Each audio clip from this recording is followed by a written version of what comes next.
ایک نئی دنیا قائم ہوگی اور اس نئی دنیا میں انسان ہمیشہ رہیں گے. وہاں یا تو جنت کی ابدی بادشاہی ہوگی یا جہنم کا ختم نہ ہونے والا عذاب ہوگا. اس بادشاہی میں جانے کا یا اس عذاب میں جانے کا فیصلہ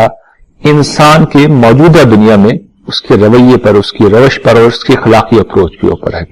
اگر اس کا رویہ خدا کی بندگی کا ہے، خدا کی عبادت کا ہے، جو اس نے سب کچھ انسان کو دے رکھا ہے،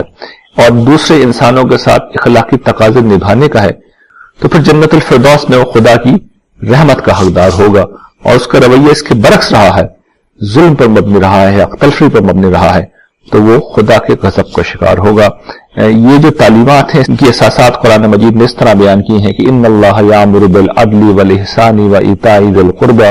وینہی عن الفحشاء والمنکر والبغی، کہ اللہ تعالیٰ عدل کا حکم دیتے ہیں، احسان کا حکم دیتے ہیں، اپنے رشتہ داروں پر لوگ مال خرچ کریں اس چیز کا حکم دیتے ہیں، اور وہ بدکاری سے روکتے ہیں، وہ حق تلفی اور منکرات سے روکتے ہیں، اور وہ ظلم و زیادتی سے روکتے ہیں. تو یہ کتنی فطری اور نیچرل تعلیمات ہیں، دل کو چھو لینے والی تعلیمات. ظاہر اس کی تفصیل کا موقع نہیں ہے، میں عرض کر چکا ہوں کہ ان چیزوں کی تفصیل میں دیگر کورسز میں کر چکا ہوں، اس لیے بہت اختصار سے میں نے اسلامی تعلیم کا خلاصہ آپ کے سامنے کر دیا ہے. لیکن میں یہ ضرور چاہوں گا کہ کچھ تفصیل کے ساتھ اس تعلیم کا تقابل میں دیگر مذاہب کی تعلیمات سے کروں، اور یہ بتاؤں کہ دیگر مذاہب کی تعلیمات میں کیا مسائل ہیں اور اسلام کی تعلیمات ان مسائل سے کس طرح خالی ہے.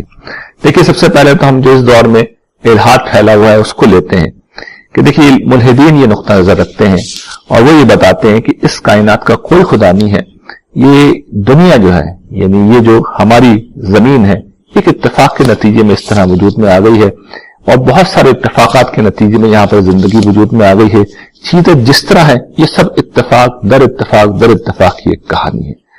ظاہر ہے کہ جس وقت ہم اس کائنات پر نظر ڈالتے ہیں، اس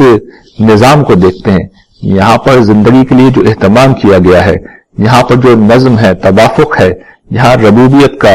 یہاں پر ہماری پرورش کا جو انتظام ہے، یہاں پر جو غیر معمولی حکمت ہمیں نظر آتی ہے، وہ کوئی ایسی نہیں ہے کہ اس کے بارے میں آپ یہ کہہ کے آگے بڑھ جائیں کہ سب اتفاق کا نتیجہ ہے، یہ اربوں سال کے اندر خود بخود ہو گیا ہوگا. یہ ہو ہی نہیں سکتا، یعنی یہ ممکن نہیں ہے، انسانی عقل اس کو تسلیم نہیں کرتی. ہاں یہ کہ جب وہ فیصلہ کر لے کہ نہیں ماننا، تو ظاہر ہے کہ پھر انسان کا معاملہ یہ ہے کہ جو نعمت بھی اسے دے دی جائے، جو انگریزی محاورہ ہے کہ to take something for granted, تو انسان یہ کرتا ہے کہ چیزوں کو لائٹلی لے لیتا ہے، بس ہے تو ہیں چیزیں. لیکن یہ کیسے ہیں، اس بارے میں ظاہر ہے کہ انسان سوائے اس کے کچھ نہیں کہہ سکتا کہ یہ بخت و اتفاق کا نتیجہ ہے، اور عقل انسانی اس بات کو قبول نہیں کرتی. اس کے بعد دنیا کا جو سب سے بڑا مذہب ہے، مسیح مذہب کو لے لیجیے،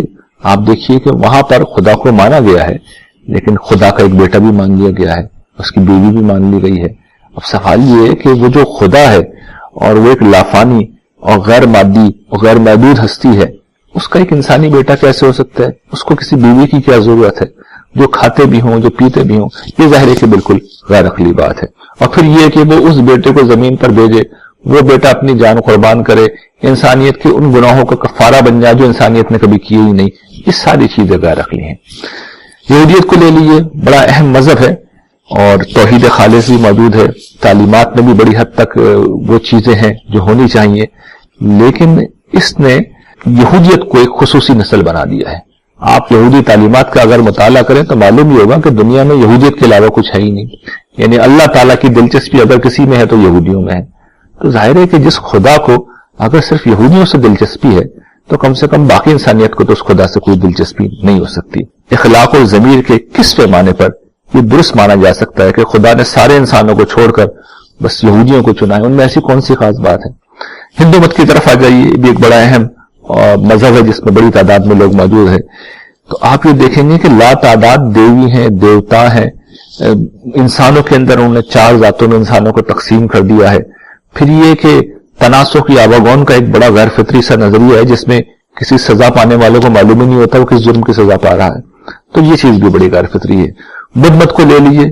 کہ اخلاقیات کا بڑا زبردست تصور ہے مگر خدا کا تصور ہے ہی نہیں، جو سب سے بڑا اخلاقی تقاضا ہے.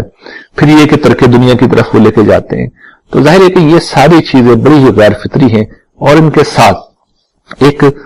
انسان فطری زندگی نہیں گزار سکتا، ایک آئلی زندگی نہیں گزار سکتا، ایک معقول زندگی نہیں گزار سکتا، اور ایک اچھا سماج وجود میں نہیں آ سکتا۔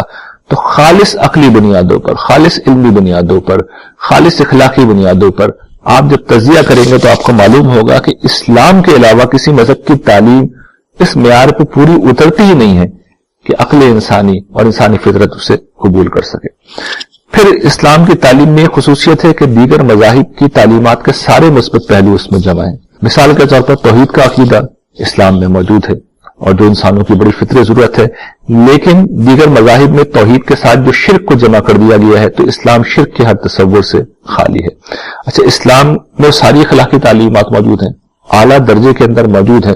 مگر جو انحرافات دیگر مذاہب میں ہوئے ہیں اخلاقیات کے نام پر، ترک دنیا ہے اور عدل کا کوئی ضابطہ نہیں ہے، قصاص کا کوئی قانون نہیں ہے، قرآن مجید ایسے تصورات سے بھی خالی ہے، بلکہ بالکل بیلنس تعلیم ہے جہاں پر اخلاقیات ہے، جہاں پر صبر ہے، لیکن لوگوں کو بدلہ لینے کا حق دیا گیا ہے۔ پھر اسلام میں آخرت کا تصور ہے، لیکن دیگر مذاہب میں جس طریقے سے شفاعت کا ایک تصور ہے اور عملی طور پہ اس کے نتیجے میں سزا و جزا اور عدل الہی کا تصور باطل ہو جاتا ہے، اسلام میں ایسا کوئی تصور بھی نہیں ہے۔ اور پھر جس طرح سابقہ کتابوں کے اندر تورات میں شریعت ہے، زبور کے اندر خدا سے ایک تعلق نظر آتا ہے، انجیل کے اندر حکمت نظر آتی ہے، مسلمانوں کی جو کتاب ہے قرآن مجید، رسول اللہ صلی اللہ علیہ وسلم کی جو کتاب ہے قرآن مجید، وہ بھی ان سارے تصورات کی جامع ہے۔ اس کے اندر تورات کی طرح قانون بھی ہے، اس کے اندر زبور کی طرح خدا سے تعلق کی دعائیں بھی ہیں، اور اس میں انجیل کی طرح حکمت بھی ہے۔ پھر ایک اور بڑا اہم پہلو یہ ہے کہ رسول اللہ صلی اللہ علیہ وسلم کو اللہ تعالیٰ نے آخری نبی بنا کے بھیجا تھا۔ اس کی تفصیلات ظاہر ہے کہ وہ جو اگلا کورس ہے جس میں ہم نبوت کے تعلق جو اسلامی تصورات ہیں، ایمانیات کے تصورات ہیں، نبوت کے حوالے سے ان کا مطالعہ کریں گے، وہاں زیر بحث آئے گی۔ رسول اللہ صلی اللہ علیہ وسلم آخری نبی ہیں، آپ کی تعلیمات قیامت تک کے لیے۔ تو دیکھیے وہاں پر اللہ تعالیٰ نے کیا اہتمام کیا ہے کہ اسلام ایک ایسے دور میں نازل ہوا جو کہ زرعی دور تھا، ایک ایسے سماج میں اترا کہ جو کہ قبائلی سماج تھا، لیکن آپ دیکھیے اس کے بعد سے انسانیت نے ترقی کی، ہم انڈسٹریل ایج کے اندر آئے، اس کے بعد انسان سپر انڈسٹریل ایج میں آئے، انفارمیشن ایج میں آئے، اور اب ایج آف آٹومیشن کے دہانے پہ ہم آ چکے ہیں۔ زمانہ آگے بڑھ رہا ہے، لیکن اسلامی تعلیمات اپنی جگہ کھڑی ہوئی ہیں۔ سائنس نے ہم جانتے ہیں کہ غیر معمولی ترقی کر لی ہے، اسی طریقے سے سماجیات میں لوگ کہاں سے کہاں پہنچ گئے ہیں، لیکن اسلام کی تعلیمات اس میں کوئی مسئلہ پیدا نہیں ہوا۔ میں آپ کو ایک مثال سے، ایک تقابل سے بات سمجھاتا ہوں، تب آپ کی یہ چیز واضح ہوگی۔ دیکھیے اسلام جو ہے وہ انفس و آفاق کی نشانیوں کو زیر بحث لاتا ہے، اور اس میں ظاہر ہے کہ پھر کائنات کی تخلیق بھی زیر بحث آ گئی ہے۔ تو قرآن مجید نے جگہ جگہ ایک بات کہی ہے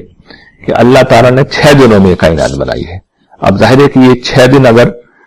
اس دنیا کے دن دوران لیے جائیں، ہفتہ، اتوار، پیر، منگل والے دن، تو یہ بات تو معلوم ہے کہ کائنات اس طرح وجود میں نہیں آئی ہے، ان 6 دنوں کے اندر وجود میں نہیں آئی ہے۔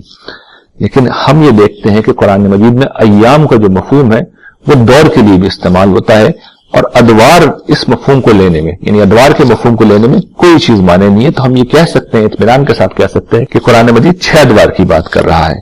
اس کے برعکس آپ بائبل کو دیکھیں، وہ بھی یہ مضمون بیان کرتی ہے، لیکن چونکہ وہ تحریف شدہ کتاب ہے، اس کے اندر تراجم کے عمل سے تبدیلی آ چکی ہے۔ تو اب دیکھیے وہاں پر جب انہوں نے ان 6 دنوں کا ذکر کیا ہے بائبل کے بالکل آغاز میں، کتاب پیدائش، اس کے آغاز میں آپ دیکھیں گے جو بائبل کی پہلی کتاب ہے کہ اس میں تخلیق کائنات کا تذکرہ ہے، 6 ایام کی بات بھی کی گئی ہے، لیکن ہر جگہ صبح و شام کا ذکر ہے۔ صبح و شام سے اب کیا مسئلہ ہوتا ہے؟ یہ مسئلہ ہوتا ہے کہ یہی والے دن ذہن میں آتے ہیں، ہفتہ، اتوار، پیر، منگل۔ تو اب ظاہر ہے کہ سائنس تو اس چیز کو قبول نہیں کرے گی، ایک سائنسی ذہن اس کو قبول نہیں کرے گا، اس لیے کہ یہ چیز خلاف واقعہ ہے۔ کائنات تو اس وقت وجود میں آ گئی تھی جب زمین نے سورج کے گرد چکر لگانا شروع نہیں کیا تھا، جب زمین گھومنا نہیں شروع ہوئی تھی، جب زمین گھومنا شروع نہیں ہوئی تھی، جب زمین سورج کے گرد چکر نہیں لگا رہی تھی، تو دن موجود ہی نہیں تھے، یہ والے دن تو موجود ہی نہیں تھے۔ تو انسانی ذہن اس چیز کو قبول کبھی نہیں کرے گا، لیکن قرآن مجید کی بات کو آپ قبول کر سکتے ہیں کہ اس لیے کہ دن کا مطلب، ایام کا مطلب ادوار بھی ہوتا ہے۔ پھر ایک اور چیز بھی میں آپ کی توجہ دلاؤں گا کہ سماجی طور پہ بھی بڑی ترقیاں ہوئی ہیں، لیکن اسلام کی تعلیم جو ہے سماج کے ہر ارتقا کے بالمقابل کھڑی ہوئی ہے اور آج کے دن تک قابل عمل ہے۔ بلکہ ایک بڑا دلچسپ معاملہ جو میں آپ کے سامنے رکھنا چاہوں گا کہ مسلمانوں نے یہ کام کیا ہے کہ انہوں نے، ظاہر ہے کہ دین اسلام میں تحریف نہیں ہو سکتی، تبدیلی نہیں ہو سکتی، اس کی اصل تعلیم میں اضافہ ہو سکتا ہے، تو مسلمانوں نے کچھ اضافے کیے۔ کچھ قانون سازی کی اور انہوں نے اس کو رسول اللہ صلی اللہ علیہ وسلم کی طرف منسوب کر دیا، لیکن اصلاً وہ رسول اللہ صلی اللہ علیہ وسلم کی بات نہیں تھی، یعنی اس کو اسلام کے یا شریعت کے نام پہ پیش کیا جاتا تھا، لیکن وہ در حقیقت نہیں تھی۔ دور جدید میں ایسی چیزیں ناقابل قبول ہیں۔ میں آپ کو ایک مثال سے بتاتا ہوں۔ مثال کے طور پہ ہمارے جو فقہ ہے اس کے اندر ایک قانون ہے کہ حدود کے اندر عورتوں کی گواہی قبول نہیں ہوگی، یعنی اگر قتل کا کوئی واقعہ ہو، چوری کا کوئی واقعہ ہو تو خواتین کی گواہی بالکل قبول نہیں ہوگی۔ 1 2 3 4 گواہیوں کی بات نہیں کر رہا میں کہ 2 عورتوں کی گواہی چاہیے، 4 عورتوں کی گواہی چاہیے، گواہی بالکل قبول نہیں ہوگی، مردوں کی گواہی ہونی چاہیے۔ موجودہ دور میں یہ بات ناقابل تصور بھی ہے اور ناقابل قبول بھی، لیکن جب آپ اسلام کی اصل سورس کی طرف جاتے ہیں، قرآن کی طرف جاتے ہیں، سنت کی طرف جاتے ہیں، تو آپ دیکھتے ہیں کہ وہاں پہ ایسی کوئی چیز بیان ہی نہیں ہوئی ہے۔ یعنی اگر کوئی الزام آ بھی رہا ہے تو وہ اصل میں انسانی کام پہ آ رہا ہے، انسانی فہم پہ ہے، انسانی اشتہاد پہ جو بالکل خطا کر سکتا ہے۔ ایگریکلچرل ایج کے حساب سے یہ قانون چل گیا، اسی دور میں بنا تھا، لیکن ظاہر ہے کہ یہ اس انڈسٹریل ایج کے اندر، انفارمیشن ایج میں تو نہیں چل سکتا، اور ہمیں معلوم یہ ہوتا ہے کہ یہ قانون اسلام کا دیا ہوا ہی نہیں تھا۔ ایک اور بڑا اہم پہلو یہ تھا کہ قرآن مجید کی تعلیمات، اس کی حفاظت کا اہتمام کیا گیا ہے۔ اللہ تعالیٰ نے صاف قرآن مجید میں کہا ہے کہ اِنَّا نَحْنُ نَزَّلْنَا الذِّكْرَ وَإِنَّا لَهُ لَحَافِظُونَ، ہم نے اس قرآن کو نازل کیا ہے اور اس کی حفاظت ہم ہی کریں گے۔ تو ہم یہ دیکھتے ہیں کہ جس وقت قرآن نازل ہو رہا تھا مکی زندگی میں، مسلمان مظلوم تھے، مسلمان تشدد کا شکار تھے، مسلمانوں کی سخت مخالفت ہو رہی تھی، مسلمانوں کے لیے جینا مشکل تھا،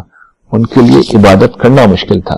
لیکن آپ دیکھیے کہ قرآن مجید چیلنج دے رہا ہے کہ اس کتاب کو ہم نے نازل کیا ہے اور ہم اس کی حفاظت کریں گے، اور آپ دیکھیے کہ اسلام کی حفاظت کی گئی۔ ان بدترین حالات میں بھی قرآن مجید کی حفاظت کی گئی،